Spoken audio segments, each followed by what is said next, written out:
Assalamualaikum warahmatullahi wabarakatuh. Perkenalkan, nama saya Nurlinda. Bahan ajar saya yaitu PPT. Adapun materi saya, tumbuhan, ciri-ciri morfologis, metagenesis, peranannya dalam keberlangsungan hidup di bumi.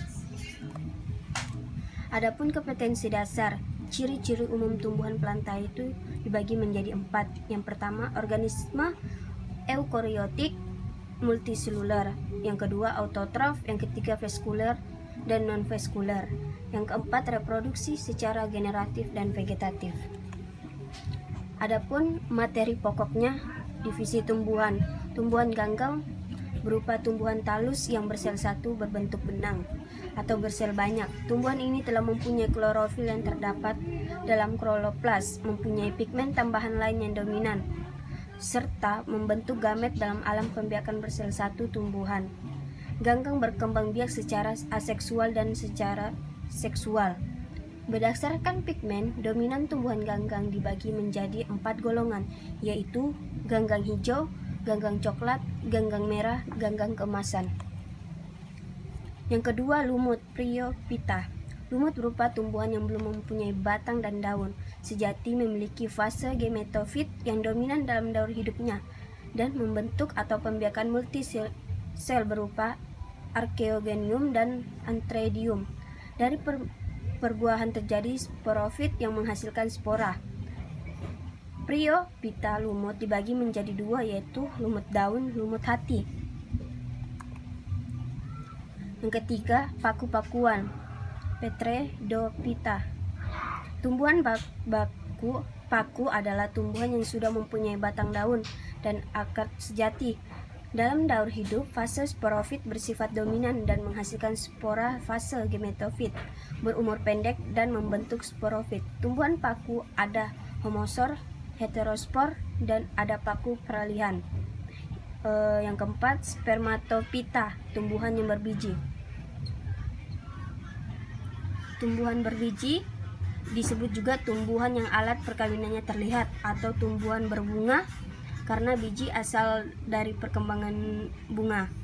Bunga biasa terlihat jelas dan berfungsi sebagai alat penyerbukan dan pembuahan, dan biji sebagai alat perkembangbiakan karena di dalamnya terdapat calon individu baru yang berupa lembaga embrio, sudah memiliki akar, batang, daun yang sebenarnya. Berdasarkan letak keadaan bakal biji spermatophyta dibagi menjadi 2, yaitu tumbuhan berbiji terbuka, tumbuhan berbiji tertutup. Yang A, gymnospermae, berasal dari gymnos yang berarti telanjang, terbuka, dan sperma yang berbiji. Memiliki batang yang keras dan berkambium sehingga dapat tumbuh besar dan tidak mempunyai phloterma dan endodermis. Kebanyakan memiliki akar tunggang, umumnya berupa semak atau pohon-pohon. Daun sempit serta jarang pipih dan melebar dan memiliki bunga yang sesungguhnya. Pakal biji tidak tertutup, daun buah karpel, dan memiliki daun menghasilkan serbuk sari yang terpisah, terkumpul dalam strobilus. Strobilus yang berbentuk kerucut ada 2, yaitu jantan penghasil spermatozoid dan strobilus betina menghasilkan ovum. Di bumi kita tidak banyak lagi terdapat jenis tumbuhan berbiji terbuka. Yang B, agiospermae, berasal dari kata agios yang berarti tertutup dan sperma yang berarti biji. Biji dilindungi oleh daun buah karpel dan merupakan tumbuhan tingkat tinggi yang dominan di permukaan bumi ini. Adapun ciri-ciri atau antara lain, akar dilindungi oleh kaliptra yang berfungsi untuk melindungi akar pada waktu akar menembus tanah, memiliki bunga yang sesungguhnya, daun pip dan melebar. Antara penyerbukan dan pembuahan selisih waktu relatif pendek. Sistemnya pembuahan ganda umumnya berupa semak, perdu atau pohon besar. Agiospermae ini dibagi menjadi 2 kelas antara lain dikotil dan monokotil. Adapun peranan plantae bagi kelangsungan hidup di bumi, yaitu plantae amat penting bagi kelangsungan hidup di bumi, yaitu sebagai produsen dan sumber oksigen. Adapun pembelajarannya, yaitu siswa mengamati gambar hutan-hutan tropis dengan berbagai jenis tumbuhan.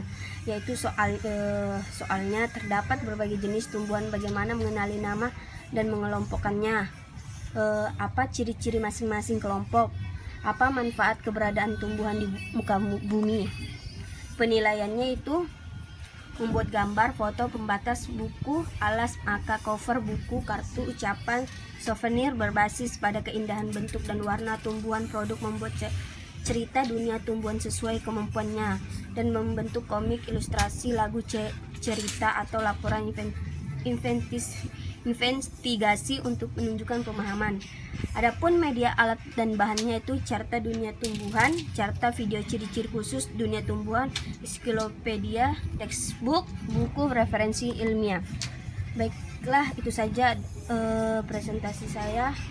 Apabila ada kesalahan mohon dimaklumi. Wassalamualaikum warahmatullahi wabarakatuh.